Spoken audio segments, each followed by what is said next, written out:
전도를 하다 보면은 가끔씩 그런 말을 들어요. 교회를 다니고 싶기는 한데 죄가 너무 많아서요. 죄가 많아서 교회 좀 못 가겠습니다. 이렇게 말을 하시는 분이 있더라고요.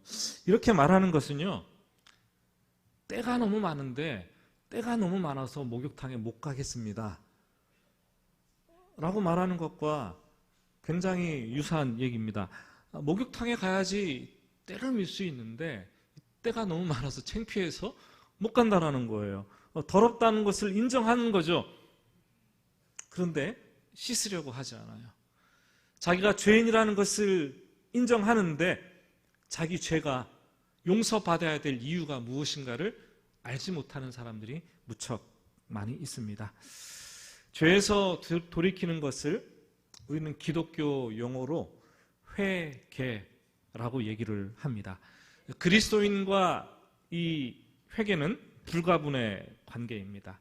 우리는 예수를 믿으면 죄를 지었을 때 회개하기만 하면 용서받는다는 것을 너무나 잘 알고 있습니다.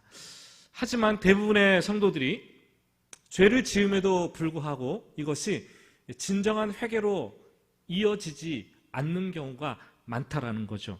왜냐하면 회개가 아닌 후회하는 데서 그치기 때문에. 후회와 회개는 많이 다릅니다. 후회는 이전에 자기가 지은 잘못을 되돌아보면서 뉘우치는 것, 그리고 탄식하며 한탄하는 거예요. 그런데 후회에 그대로 머물러 있으면 자괴감이 생기고 좌절과 실망, 죄책감에 계속해서 시달리게 되는 거예요. 여러분, 가룟 유다가 후회를 했지 회개를 한 것이 아닙니다. 베드로는 3번이나 예수님을 모른다 부인하고 저주까지 했지만 베드로는 후회를 한 것이 아니라 회개를 한 것이에요. 엄격한 차이가 있다는 거죠. 회개는 이전의 잘못을 뉘우칠 뿐만 아니라 그것을 다시 처음으로 되돌리는 것, 고치는 것이 회개입니다. 후회를 뛰어넘어야지 회개에 이를 수 있고 회개까지 도달해야지 우리에게는 다시 일어날 힘이 생기는 겁니다. 후회는 내가 하는 건데 회개는 성령님께서 내 마음을 감동시켜서 하는 사역이라는 거죠. 진정한 회개가 시작되면 전인격적으로 우리는 반응하게 됩니다. 성도님들이 전인격 그러니까 이게 뭡니까? 뭐라고 묻는 사람들이 많은데 하나님께서 인간을 창조하실 때 하나님의 형상대로 우리를 창조하셨어요. 그 하나님의 형상이 바로 우리의 전인격이에요. 전인격은 소위 3가지로 구성되어 있습니다. 우리의 이성, 감정, 의지. 인간의 것들은 불완전한데 하나님의 것은 완벽하죠. 그렇지만 우리도 하나님의 형상을 닮은 그 모습을 가지고 있다는 거죠. 불신자든지 신자든지 똑같이 전인격적인 하나님의 형상을 담고 있습니다. 진정한 회개가 시작되면은 먼저 성령님께서 우리 양심에 말을 걸기 시작해요. 그리고 네가 한 행동이 죄라는 것을 알려주십니다. 그러면은 우리의 이성은 그것을 받아들여서 내가 한 것이 죄구나, 이것이 죄의 행동이었구나 라고 판단을 하고 뒤로서 깨닫게 되는 거죠. 그 다음은 죄가 죄라고 깨달아지고 나면 우리의 감정이 죄 때문에 슬퍼하고 애통하게 됩니다. 때로는 눈물을 펑펑 흘리게 되는 거예요. 그리고 마지막으로는 우리의 의지가 작동해서 결단에 이르게 합니다. 이제부터는 죄 가운데 살지 말아야지. 다시는 똑같은 죄를 짓지 말아야지 하고 결단하고 행동으로 고치게 됩니다. 진정한 회개는 후회가 아니라 완전히 돌이키는 거예요. 행동을 고치는 겁니다. 전인격적인 영역에서 하나님을 향해서 방향 전환이 일어나는 거죠. 오늘 호세아 선지자는 북이스라엘을 향해서 말을 합니다. 너희는 후회가 아니라 너희는 회개를 하고 돌아와야 된다. 그렇지 않을 경우에 너희의 인생은, 너희의 나라는 마치 바람을 심고 광풍을 거두는 것 같이 될 것이다 라는 말로 경고의 메시지를 전하는 거죠. 오늘 1절 말씀을 우리 같이 한 목소리로 1절을 읽어보겠습니다. 나팔을 내 입에 댈지어다. 원수가 독수리처럼 여호와의 집에 덮치리니 이는 그들이 내 언약을 어기며 내 율법을 범함이로다. 이 고대 국가에서는 국가적인 재난이 닥치거나 어떤 전쟁이 일어나기 시작하면은 나팔을 떼 하고 불었어요. 지금 나팔을 입에 대라는 것은 곧 전쟁이 일어날 것이라는 경고의 사인을 보내라는 거죠. 그런데 오늘 말씀에 독수리처럼 여호와의 집에 덮친다, 원수가, 이런 말을 하고 있어요.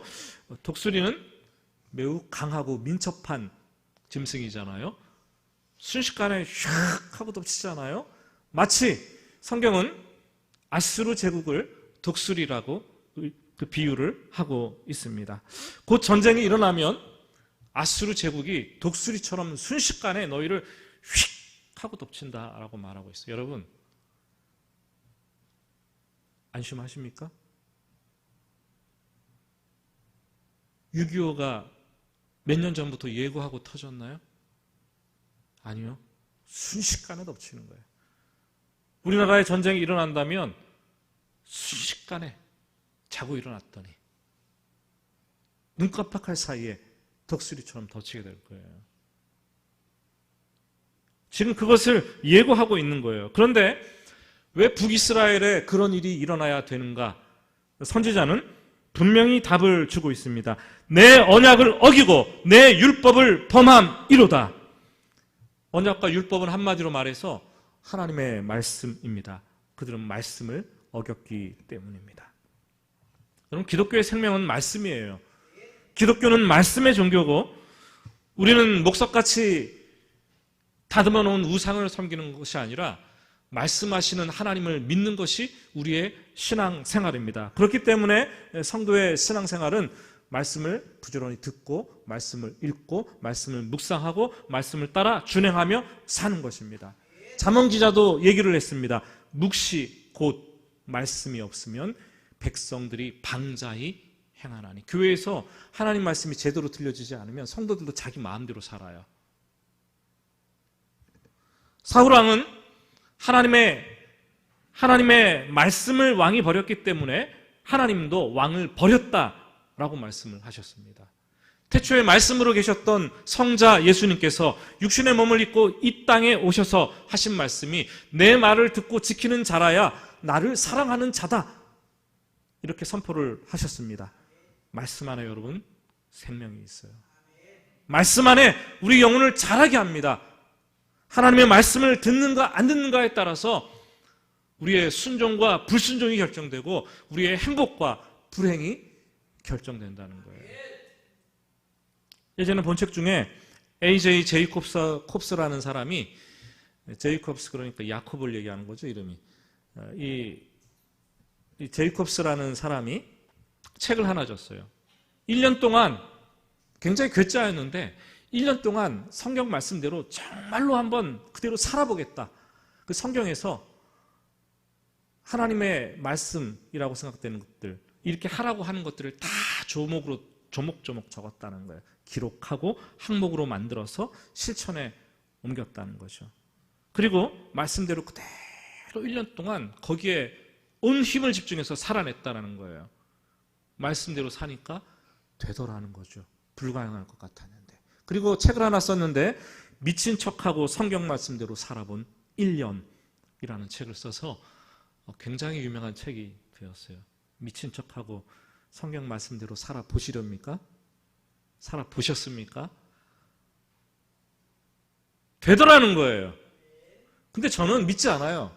그 사람이 정말 100% 하나님 말씀대로 그 말씀을 살아냈다라고 믿지 않습니다. 우리는 때로 말씀을 지키고 말씀을 듣고 말씀대로 살겠다라고 이 얘기를 하지만 실수하고 때로 말씀을 간과하고 때로 말씀에 넘어집니다. 그럼에도 불구하고 우리 성도들의 마음은 하나님의 말씀을 따라 살려고 하는 그 간절한 소원과 끊임없는 갈망이 마음속 깊은 곳에서부터 끌어오르는 사람들이 바로 저와 여러분 성도들입니다. 사람의 말은 아무리 들어도 그 말을 듣고 마음에 새겨도 세상 사람밖에 되지 않아요. 그런데 하나님의 말씀을 듣고 묵상하면은 믿음이 마음에 생기고 죄를 멀리하게 되고 그리고 하나님을 닮은 하나님의 성품을 닮은 사람으로 빚어져 가게 되어 있어요. 그래서 여러분들 가운데 큐티 책으로 하나님 말씀으로 묵상하라 그러니까 아니요, 저는 좋은 씨앗인가요? 뭔가 또 뭐 좋은 명언집 이런 게 세상에 파는 게 있어요. 큐티 같이 할 수 있게 된 게 하루 조금 읽고 생각하라고 되어 있는 게 저는 그거를 합니다. 여러분 이거는 세상 말을 묵상하는 거잖아요. 생명이 자라나지 않는 거예요. 그 안에 생명이 없어요. 하나님의 말씀을 읽고 듣고 묵상할 때 생명이 자라는 줄로 믿으시기를 바랍니다. 하나님의 관점에서 생각하게 되고 하나님의 경륜, 사람의 경륜보다 하나님의 경륜을 생각하게 되고 하나님의 역사에 대해서 세상의 역사가 아니라 그 속에서 일하시는 하나님의 역사에 대해서 관심을 가지고 말씀을 읽을 때 찾게 된다는 거예요. 사랑하는 여러분, 예수를 믿으면서 하나님의 말씀에 대한 소원과 간절함 결코 내려놔서는 안 돼요. 제발 여러분들 하나님의 말씀을 붙드시기 바랍니다. 지금 여러분들이 하나님의 말씀을 어떻게 대하고 있느냐 그 태도와 자세에 따라서 여러분의 신앙이 건강한지 건강하지 않은지 지금 결정되어 있어요. 모르긴 몰라도 예배 시간에 존다면 그 사람은 말씀을 영혼이 건강하지 않은 것이고 말씀을 소홀히 하는 거예요. 집에서 말씀을 읽는 것을 손에 놓았다면 그 사람의 영혼은 굉장히 죽어가고 있는 거예요. 직분과 연수와 상관이 없습니다. 3절 말씀도 같은 의미를 좀 다르게 표현하고 있습니다. 이스라엘이 선을 버렸으니 원수가 그를 따를 것이라. 선을 버렸다는데 도대체 선이 무엇입니까, 여러분? 선한 것은 딱 하나예요. 누구예요? 한 분, 하나님밖에 없어요. 선은 하나님의 변치 않는 절대적인 속성입니다. 하나님께서 선한 분이기 때문에 하나님께서 하시는 말씀도 다 선한 것들이에요. 말씀도 선하죠. 선을 버렸다는 것은 하나님을 버리고 하나님의 말씀을 버렸다는 거예요. 그때 죄를 범하게 되었고 원수가 독수리처럼 전쟁을 일으켜서 멸망하게 된다라는 말을 하고 있습니다. 종종 여러분들은 그런 생각할 거예요. 나는 주일에 교회를 잘 다니고 있어. 나는 예배를 그래도 잘 드리고 있어. 마치 보험 든 것 같죠? 이거를 꾸준히 하면 내가 하늘보험을 들었기 때문에 천국에 갈 수 있을 거야 라고 생각을 합니다. 여러분 그렇습니까? 안 그렇습니까? 주님 분명히 말씀하세요. 하나님의 말씀을 지키는 자라야, 듣고 행하는 자라야 내 아들이요 내 딸이고 내 자녀니라. 우리가 하나님의 말씀을 지키지 않으면 우리를 보호하고 있는 하나님의 보호막 거쳐집니다. 하나님의 손길 거두어 가십니다. 교회 다니는 게 중요한 게 아니에요. 예배를 드리는 것이 중요한 것이 아닙니다. 제발 신앙의 중심에 하나님 말씀을 놓을 수 있기를 주님의 이름으로 축복합니다. 이스라엘에 또 다른 죄악이 있어요. 2절 말씀을 보니까 같이 1절을 읽어볼까요? 그들이 장차 내게 부르짖기를 나의 하나님이여 우리 이스라엘이 주를 아나이다 하리라. 그들이 하나님과 하나님의 말씀을 버렸는데도 불구하고 그들이 하는 말이 있어요. 우리가 하나님을 알아요. 우리가 하나님을 믿어요. 우리 잘하고 있어요. 이렇게 말을 한다는 거죠. 우리 시대에도 성도들이 굉장히 비슷한 얘기를 합니다. 여전히 교회를 다니고 여전히 기도하고 여전히 예배를 드리고 여전히 봉사하고 여전히 할 것은 다 합니다. 그런데 마음 중심은 하나님을 향하고 있지 않아요. 문제는 나는 괜찮다 하고 나는 스스로 착각하고 있는데 하나님은 우리의 중심을 꿰뚫어 보고 계시다라는 거죠. 거기에 문제가 있다라는 거예요. 사람은 착각할 수 있어요. 교회 다니면 착각할 수 있어요. 예배 드리면 착각할 수 있어요. 직분을 받으면 착각할 수 있어요. 그러나 하나님은 우리의 중심을 꿰뚫어 보십니다. 여러분, 목사인 저도 얼마나 자주, 그리고 얼마나 많이, 얼마나 쉽게 속아 넘어가고 착각하는 줄 모릅니다. 정말 저는 자주 그렇습니다. 매주일 성도들 앞에 서서 큰 소리로 막 이래야 됩니다, 저래야 됩니다 막 하니까 여러분들이 제 신앙이 대빵 좋은 줄로 알죠. 예? 그렇게 믿으시죠? 참 불행한 거예요, 이게. 새벽에 기도하고 나와서 성도들의 집에 신방에서 하나님 말씀으로 이렇게 해야 된다고 권면하고 상담을 하면서 이게 하나님의 뜻인 것 같다라고 얘기해 주니까 저도 착각을 하는 거예요. 마치 내가 신앙이 굉장히 좋은 사람인 것 같이 착각을 하는 거예요. 내가 뭐 된 줄을 아는 것처럼 생각을 하는 거죠. 이건 분명히 말씀드리지만 목사라는 이 직무와 이 직위와 신앙 좋은 것과는 별로 상관이 없어요. 그냥 일로서 얼마든지 잘해낼 수 있어요. 잘해낼 수 있어요. 목사하고 신앙 좋은 것은 상관이 없다는 거예요.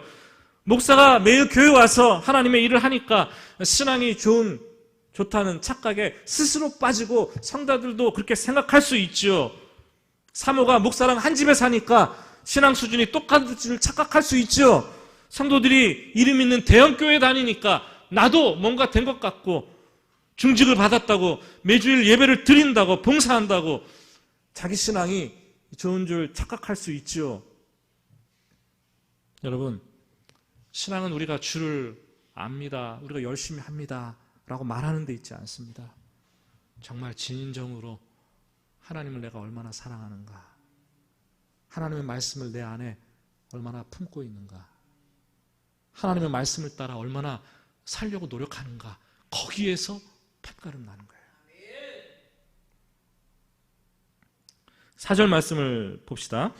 그들이 왕들을 세웠으나 내게서 난 것이 아니며 그들이 지도자들을 세웠으나 내가 모르는 바이며 그들이 또 은과 금으로 자기를 위하여 우상을 만들었나니 결국은 파괴되고 말리라. 북이스라엘은 역사가 210년밖에 안 돼요. 엄청 짧습니다. 그런데 그 210년 동안 19명의 왕을 세우게 된다라는 거죠. 왕이 19명이나 바뀌고 수많은 관료들과 지도자들이 수십 대 때로 막 바뀌었어요. 그런데 문제는 하지만 한 번도 왕을 세울 때, 지도자들을 세울 때 하나님께 묻지 않았다라는 거예요. 왕들을 세웠으나 내게서 난 것이 아니며, 그 왕을 세워야 되는 중요한 나라의 순간에 하나님께 한 번도 묻지도 않고 기도하지도 않고 자기 유익을 따라서 피로 얼룩진 반역을 하고 왕이 쟁탈전을 벌이고 나라가 그래서 210년 동안 그렇게 유지되어 왔어요. 그 결과 그렇게 세워진 왕과 지도자들 때문에 항상 악행이 끊이지 않았고 그 나라는 우상 숭배를 벗어날 수가 없었던 것을 우리는 보게 됩니다. 여러분, 우리는 너무 많이 경험했어요. 많이 경험했어요.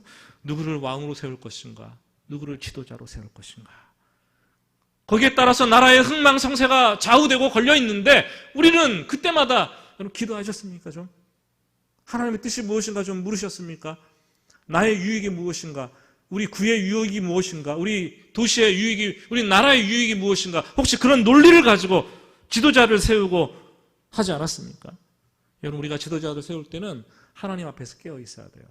그리고 하나님께 물어야 되는 거예요. 왕과 지도자들을 잘못 세우면 국민들에게 관심을 두지도 않을 뿐더러 자기 유익을 추구하고 백성들을 우상을 숭배하는 잘못된 악의 구렁텅이로 자꾸 이끌어가는 거예요.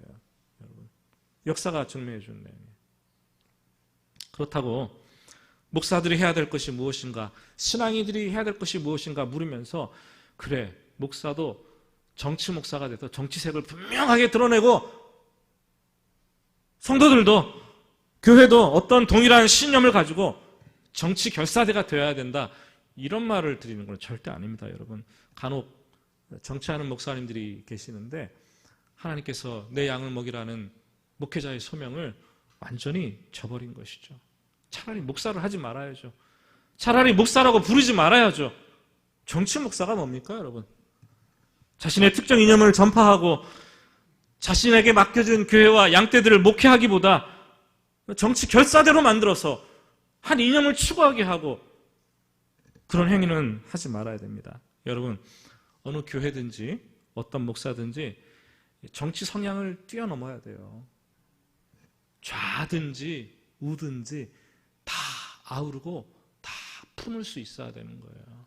우리 교회는 우파다, 아니 우리 교회는 좌파다, 우리 목사님은 뭐다. 그것만큼 어리석은 것이 없어요.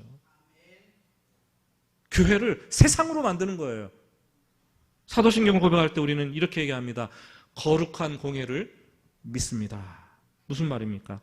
교회가 어떤 특정한 집단, 계층, 지역, 이념에 편향된 것이 아니라 거룩한 보편적인 교회인 것을 고백하는 거예요. 예수를 믿는 사람은 누구든지 하나님의 자녀이고 그 사람들이 모인 교회라는 것을 고백하는 보편적인 교회가 바로 우리의 사도신경 매일마다 매주마다 외우는 그 고백에 들어있다라는 거죠. 여러분, 교회는 골보수 우파였던 세리 마태도 품을 수 있어야 되고, 교회는 정말로 과격한 열심당원 좌파였던 시몬도 품을 수 있어야 되는 거예요. 누구나 들어올 수 있어야 되는 거예요. 여러분, 그래서 교회가 나라를 위해서 지도자를 세울 때 기도하고 간절히 부르짖고 하나님께 물어야 되지만 정치 신념에 따라 움직여서는 안 된다는 거예요.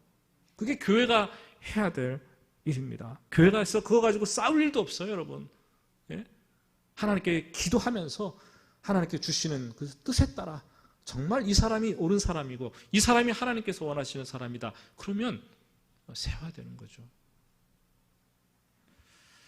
큰 일은 큰 일이라서 물어야 되고 작은 일은 작은 일이라서 물어야 되고 무슨 일을 하든지 자기 생각, 자기 신념, 자기 계획, 자기 유익, 자기 마음대로 하는 것들을 버리고 먼저 제발 움직이지 말고 하나님께 묻고 나중에 움직이고 하나님께 엽죽고 하나님께서 하시는 말씀을 듣고 따라서 움직이는 것, 그것이 우리 신앙인들의 삶의 본분입니다. 지금 무엇을 하시려고 하십니까? 하나님께 좀 물었습니까? 먼저? 하나님의 뜻인 것 같습니까? 물으시기를 바랍니다. 하나님의 뜻을 묻지 않고 세운 왕들은 하나같이 은과 금으로 우상을 만듭니다. 바로 금송아지였습니다. 6절 말씀을 우리 같이 읽어 보겠습니다. 이것은 이스라엘에서 나고 장인이 만든 것이라 참 신이 아니니 사마리아의 송아지가 산산조각이 나리라. 여러분, 금송아지가 도대체 언제부터 이스라엘 역사 속에 끼어들어왔습니까? 모세가 시내산에 올라가서 무단 외출했죠, 말하자면. 거기 가서 하나님과 교제하면서 율법을 10계명을 받고 돌아오지 않았습니까? 그때 산 아래에 있던 이스라엘 백성들과 또 다른 지도자였던 아론은 불안해지기 시작합니다. 그래서 백성들은 모세를 대체할 다른 지도자를 필요했고 눈에 보이지 않는 하나님 대신 눈에 보이는 다른 형상이 필요했습니다. 백성들은 금고리를 다 빼가지고 왔어요. 얼마나 귀한 거예요. 그렇죠? 제가 오늘 예배 끝나고 집에 가기 전에 여러분 금고리 다 빼고 가세요. 이거 만들어가지고 하나님 형상 만들어서 다음 주에 보여드리겠습니다. 빼실 겁니까, 여러분? 그랬다라는 거예요. 금고리를 빼어가지고 아론에게 가지고 왔고 아론은 불에 던져서 주조를 했습니다. 그리고 외칩니다. 이것이 너희를 애굽 땅에서 인도해낸 바로 너희의 신이라. 이 신이라는 단어가 엘로힘이라는 단어예요. 전능하신 하나님을 표현할 때 쓰는 그 단어를, 그러니까 너희의 하나님이 바로 이 금송아지다, 이렇게 선포를 했다는 거죠. 백성들은 그 금송아지를 만들어 놓고 하나님의 이름을 거기다가 부여를 하고 그 앞에서 예배드리고 춤추고 뛰어놀면서 결국 그것이 하나님이라고 스스로 속고 있었다는 거예요. 아론도 속고 있었겠죠. 내가 진짜 모세가 없는데 내가 정말 잘하고 있다. 백성들도 우리가 이야 이렇게 헌신해서 하나님을 이렇게 만들고 잘 예배하고 있다. 스스로 속고 있는 거예요. 그 후에 450년이 지났습니다. 이스라엘 나라가 형성되고 사울과 다윗과 솔로몬을 거쳐서 남과 북으로 나누어진 남북 분열 시대가 도래했습니다. 여로보암 1세가 솔로몬의 아들 르호보암에게서 12지파 가운데 10지파를 빼앗습니다. 그리고 북이스라엘의 왕이 되었습니다. 그때부터 여로보암 1세, 호세아 시대는 여로보암 2세인데 여로보암 1세 때부터 1세가 걱정거리가 생기기 시작을 합니다. 하나님의 성전이 예루살렘 남쪽 유다에 있는데 이렇게 두었다가 큰일 나겠다. 매년 이스라엘 남자들이 큰 명절, 유태인의 명절이 되면 성전에 가서 예배 드리는 것이 율법인데 그들이 그냥 남쪽으로 갔다간 마음을 다 남쪽 왕에게 빼앗기지 않겠는가 두려웠습니다. 그래서 두 가지 조치를 취합니다. 하나는 성전 대신 이스라엘의 도처에 산당을 짓게 됩니다. 산당이 그래서 생겨났어요. 그리고 또 하나는 이스라엘의 최북단과 최남단의 단과 베델에 큰 제단을 쌓고 그 위에 금송아지를 만들었습니다. 그 단이 얼마나 큰지 아십니까? 가로가 60m, 세로가 45m. 이런 단을 나라의 위하고 아래에 단과 베델에 세워놓고 거기에 금송아지를 만들어서 올려놓는 거예요. 그리고 여로보암이 이렇게 선포를 했습니다. 이스라엘아, 이는 너희를 애굽 땅에서 인도하여 올린 너희의 신이라 하나님이라. 그래서 많이 들어본 말이 아니에요? 아론이 했던 말이잖아요. 똑같이 얘기를 합니다. 결국 이스라엘은 나라가 망할 때까지 이 하나님을, 금송아지를 하나님이라고 섬겼어요.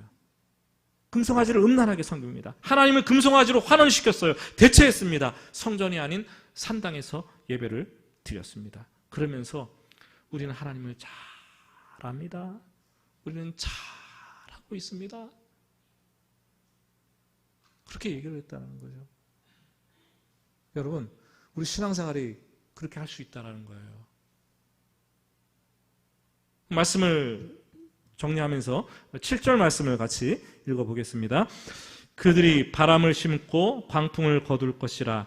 심은 것이 줄기가 없으며 이삭은 열매를 맺지 못할 것이요 혹시 맺을지라도 이방 사람이 삼키리라.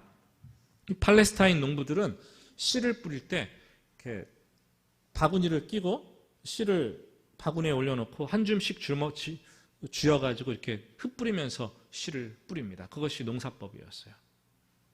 그런데 씨를 심는 날 바람이 부는 거예요.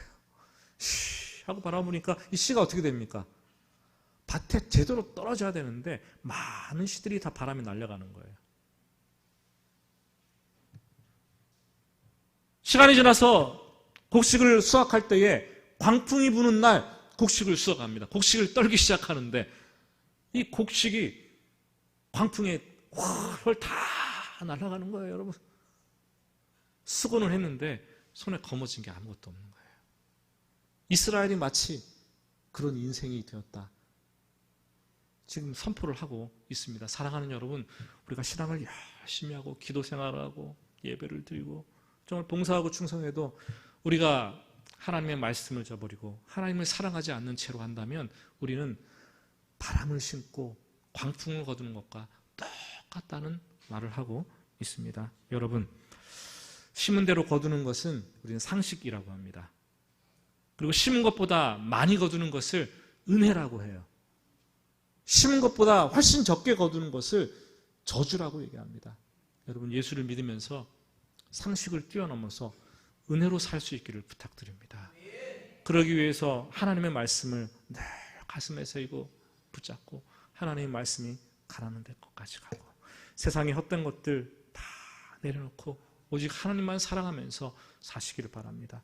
오늘도 여러분들의 마음이 어디에 붙잡혀 있고 어디에 머물러 있는지 한번 점검해 보면서 우리 찬양 하나님께 올려드리겠습니다.